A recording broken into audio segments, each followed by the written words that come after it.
Morning all of you. जैसा कि अपने कल डिजीज़ देखी थी एल्जाइमर डिजीज़, ठीक है, उसको कंटिन्यू करते हैं अपन आज। जैसे कि एल्जाइमर डिजीज़ का मतलब क्या होता है?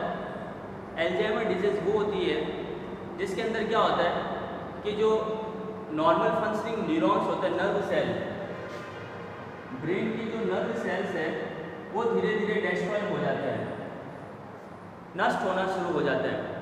जिससे क्या होता है, पेशेंट को सोचने समझने में, याददाश्त में उसकी मेमोरी लॉस हो जाती है, उसको सोचने समझने में दिक्कत आती है, वो पुरानी चीज़ों को भूल जाता है, नई चीज़ें भी याद नहीं रख पाता है, ठीक है। ये लक्षण देखने को मिलते हैं।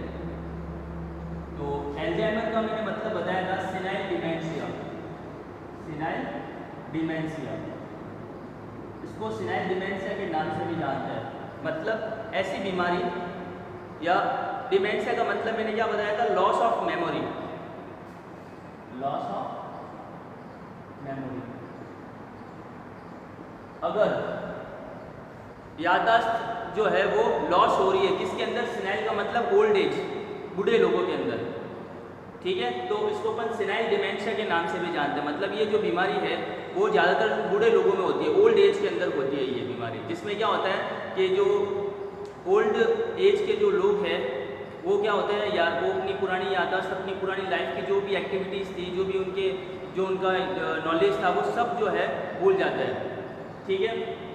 उसके साथ भूल तो जाते हैं, लॉस ऑफ मेमोरी भी हो जाती है, उसके साथ उसे सोचने समझने की क्षमता है वो भी कमज़ोर हो जाती है, और बिहेवियर वगैरह में चेंजेस आते हैं, वो खाने पीने चलने वगैरह में भी दिक्कत आती है उनको, ठीक है। तो मेन जो होता है इसमें क्या होता है, लॉस ऑफ मेमोरी देखा जाता है, ठीक है। ये अपन ने कल देखा था। आज बात करते हैं एल्जाइमर को अपन कैसे पता लगाते हैं, इसके डायग्नोसिस के बारे में।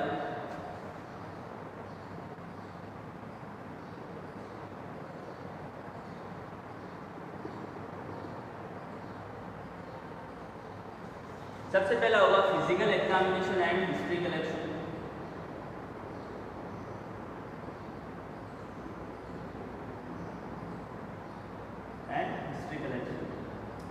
मतलब उसके फिजिकल एग्जामिनेशन किया जाएगा कि इसके अंदर कौन से साइन एंड सिम्टम आ रहे हैं, कौन से लक्षण उपस्थित है, उनकी जांच होगी, ठीक है। उसके अलावा हिस्ट्री देखी जाएगी, इसको कोई बीमारी तो नहीं थी, ठीक है। उसके अलावा उसको कोई इंजरी वगैरह तो नहीं हुई, हेड इंजरी वगैरह, क्योंकि ये भी एक कॉज है, मैंने बताया था। हेड इंजरी अगर हो जाए, मस्तिष्क को अगर चोट पहुँच जाती है तो भी वो न्यूरॉन जो है वो डिस्ट्रॉय हो जाता है, नर्व सेल जो है वो डिस्ट्रॉय हो जाएंगे, और धीरे धीरे जो है वो एल्जाइमर डिजीज का रूप ले लेते हैं। तो सबसे पहला हो जाएगा physical examination and history collection. दूसरा है MRI CT स्कैन। जब इनका MRI CT स्कैन वगैरह करते हैं ना, तो एक चीज़ देखी गई है, जो नॉर्मल पेशेंट और एल्जाइमर के अंदर के उनका ब्रेन का आकार जो है, तो ना जो ब्रेन होता है ना उसका आकार जो है वो बहुत ही छोटा हो जाता है, सिकुड़ जाता है, क्योंकि जो ब्रेन का नर्व जो थे वो डिस्ट्रॉय हो रहे हैं, नष्ट होते जा रहे हैं नर्व सेल, तो धीरे धीरे जो ब्रेन जो होता है ना वो आकार में छोटा होता रहता है, छोटा हो जाता है इसके अंदर।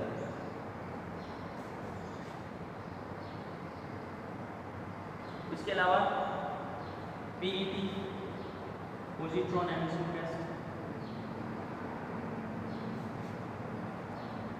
और न्यूरोसाइकोलॉजिकल टेस्ट।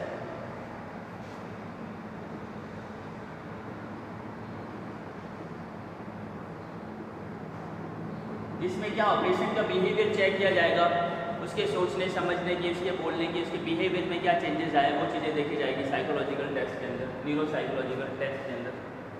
उसके अलावा CBC, कंप्लीट ब्लड काउंट, और CSF एग्जामिनेशन किया जाएगा। मतलब CSF में क्या चेंजेस है, इन्फेक्शन तो नहीं है वगैरह, माइक्रो ऑर्गेनिज्म तो नहीं है, वो चीज़ें देखी जाएगी।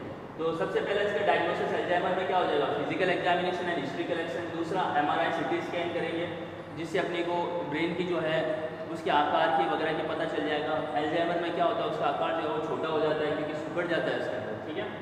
PET करेंगे, ठीक है, सेम चीज़ें। और न्यूरोसाइकोलॉजिकल टेस्ट करेंगे, जिसके अंदर बिहेवियर को देखा जाता है पेशेंट में।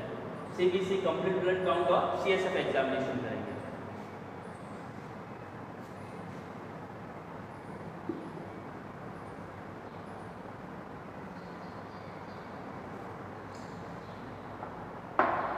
नेक्स्ट बात करते हैं इसके मैनेजमेंट की।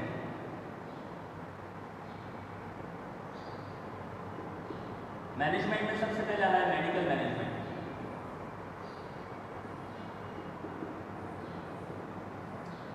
इसमें सबसे पहले जो ड्रग देंगे अपन वो जाएगी NSAID, non steroidal anti inflammatory drug. सबसे पहले जो है आपने देखा होगा कि कोई भी नॉर्मल सेल जब डिस्ट्रॉय हो जाती है बॉडी के अंदर तो वहाँ पे इन्फ्लामेटरी सूजन आ जाती है, इन्फ्लामेटरी प्रोसेस हो जाती है, वो सूजन आ जाती है। सूजन की प्रक्रिया को कम करने के लिए सबसे पहले नसेड देंगे, क्योंकि जो न्यूरॉन है वो नष्ट होते जा रहे हैं, जो चीज़ नष्ट हो रही है, सेल डिस्ट्रॉय हो रहे हैं, तो बाकी और जो इम्यून सिस्टम एक्टिवेट होगा और इन्फ्लामेटरी प्रोसेस शुरू होगा, वहाँ पे सूजन आ जाएगी, तो उसको कम करने के लिए नसेड दी जाएगी। कौन सी? इबुप्रोफेन। इबुप्रोफेन। दूसरा anti depression drug, anti depression drug. ऐसी ड्रग देंगे जिससे पेशेंट जो है डिप्रेशन में ना जाए। अगर क्योंकि उसकी हालत देखिए पेशेंट जो है डिप्रेशन में चला जाता है, तो उसको एंटी डिप्रेशन ड्रग दी जाएगी जिससे वो डिप्रेशन में ना जाए। ठीक है, डिप्रेशन से बचाने के लिए haloperidol.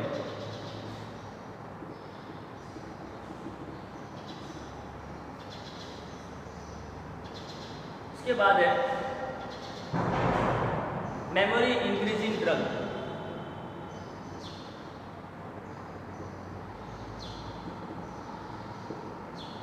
Memory increasing drug.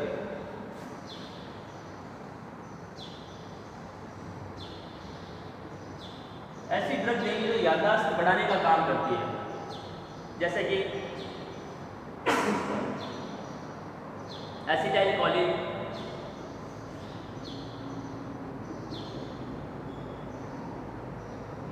Acetylcholine.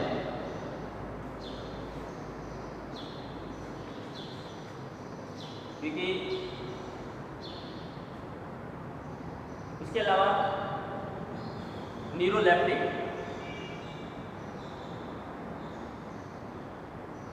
Neuroleptic ये ड्रग क्या करेगी? पेशेंट में गुस्सा, तनाव वगैरह की जो है वो चीज़ें कम करेगी। तनाव है, चिंता है, नींद आना, इन चीज़ों को जो है वो कम करेगी न्यूरोलेप्टिक। उसके अलावा एंटीऑक्सीडेंट,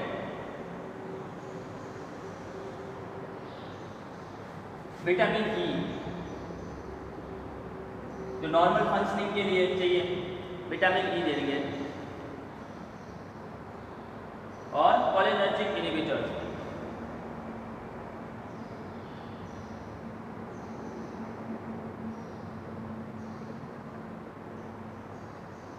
कोलिनर्जिक इनहिबिटर जैसे कि डोनापेजिन,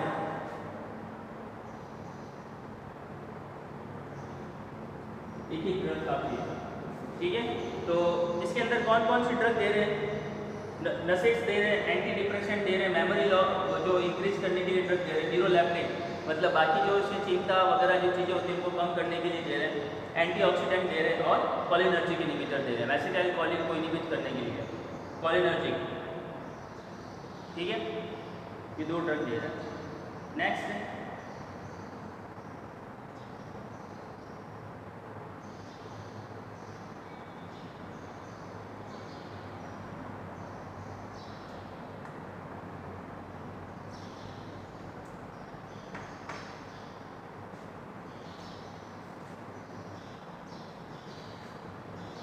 ठीक है, ये हुआ इसका मेडिकल मैनेजमेंट। अब बात करते हैं नर्सिंग मैनेजमेंट की।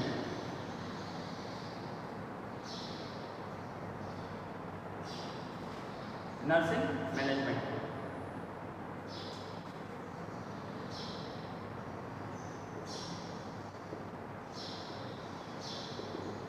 नर्सिंग मैनेजमेंट तो इसमें पॉइंट टू पॉइंट लिखना। सबसे पहले क्या होगा? नर्स को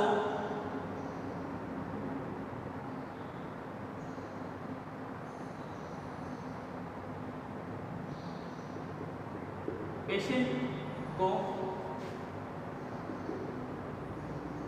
शांत इन्वायरमेंट में रखना चाहिए।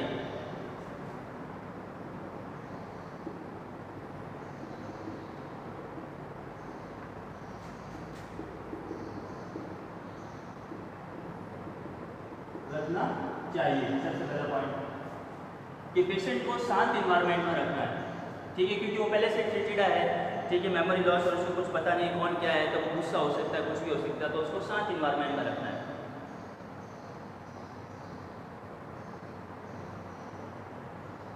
उसके अलावा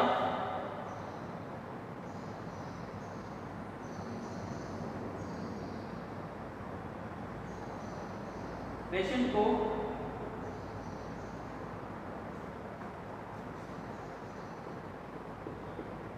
नर्स को न्यूनतम केयर देनी चाहिए। न्यूनतम मतलब कंटिन्यूटी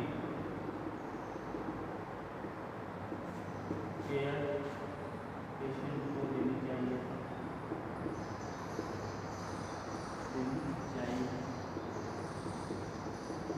न्यूनतम केयर मतलब केयर हमेशा देनी है, ऐसा नहीं कि आज दी कल ध्यान नहीं रखा, ऐसा नहीं, उसको कंटिन्यूटी होनी चाहिए केयर के अंदर।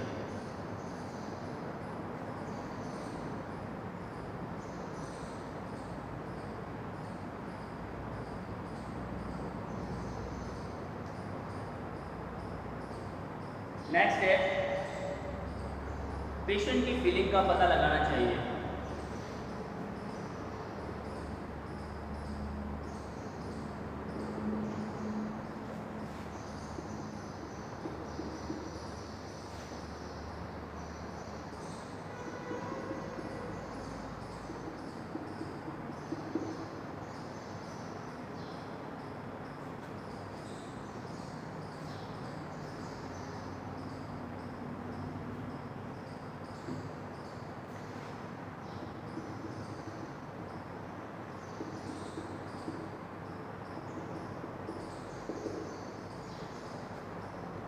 पेशेंट की फीलिंग का पता लगाना चाहिए, मतलब पेशेंट जो है वो क्या सोच रहा है बीमारी के बारे में, उसका क्या मानना है, वो पता लगाना चाहिए कि क्या फील कर रहा है, वो डिप्रेशन में तो नहीं गया, ये ज़्यादा दुखी तो नहीं है, ठीक है। उसके अलावा पेशेंट की जो है डेली एक्टिविटी जो है उसको मॉनिटर करना चाहिए।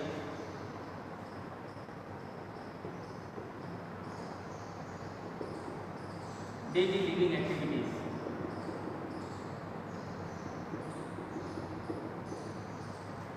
को मॉनिटर करना चाहिए।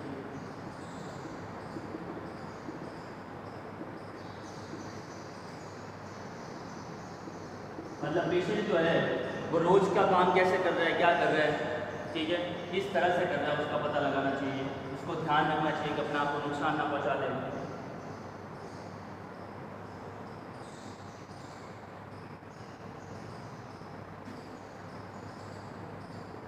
पेशेंट को अपना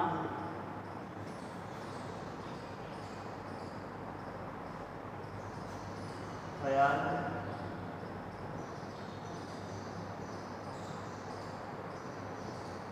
रखने के लिए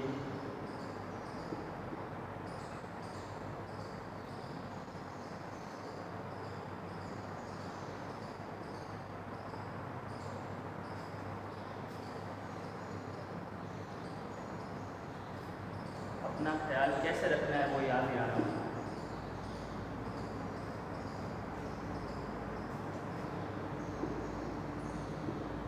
कैसे रखना है वो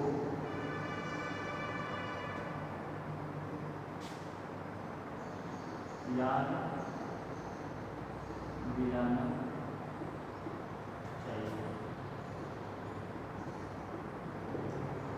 क्योंकि वो बार बार चीज़ें भूलता रहता है, तो नर्स जो उसको बताएगी कि अब तुम ये करो या तुम्हें ये करना चाहिए, वो बार बार अपना उसको ख्याल कैसे रखना है, कैसे रखना, चीज़ें याद दिलाती रहेगी, क्योंकि वो बार बार भूलने की हो जाता है इसके अंदर, इस वजह से। नेक्स्ट, पेशेंट और फैमिली मेंबर को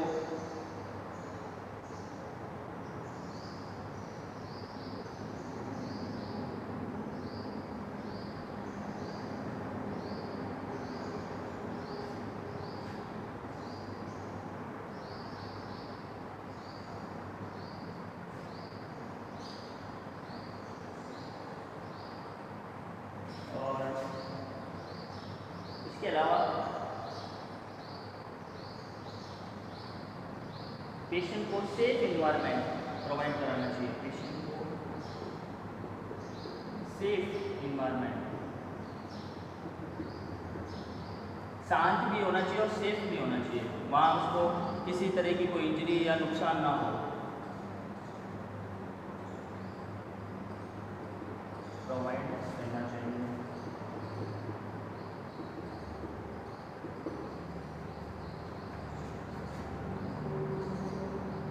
नेक्स्ट,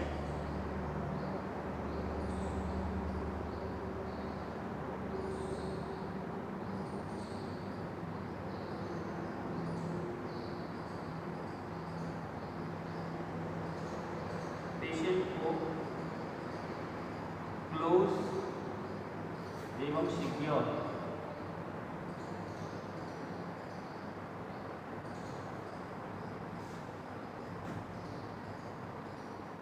रूम में रखना चाहिए।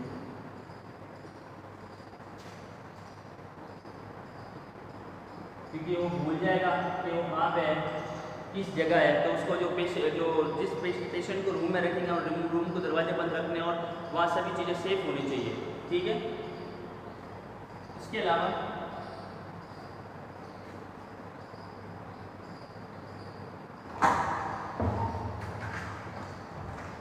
पेशेंट को शारीरिक एवं मानसिक तनाव से बचाए व नए परिस्थितियों के साथ समायोजन करना सिखाएं। पेशेंट को शारीरिक व मानसिक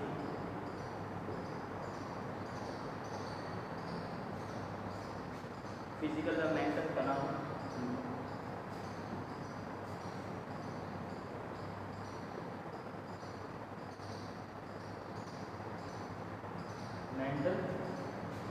तनाव से बचाएं।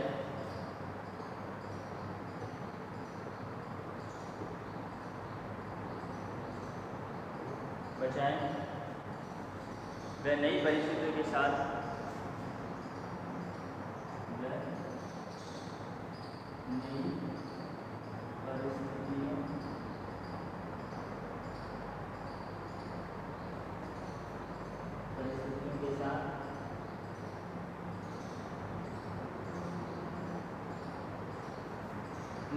नई परिस्थितियों के साथ समायोजन करना सिखाएं।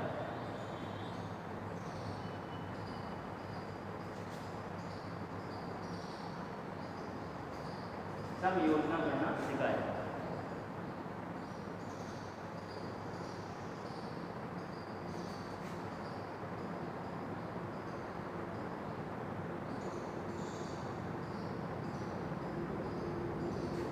ठीक है, ये हो गया।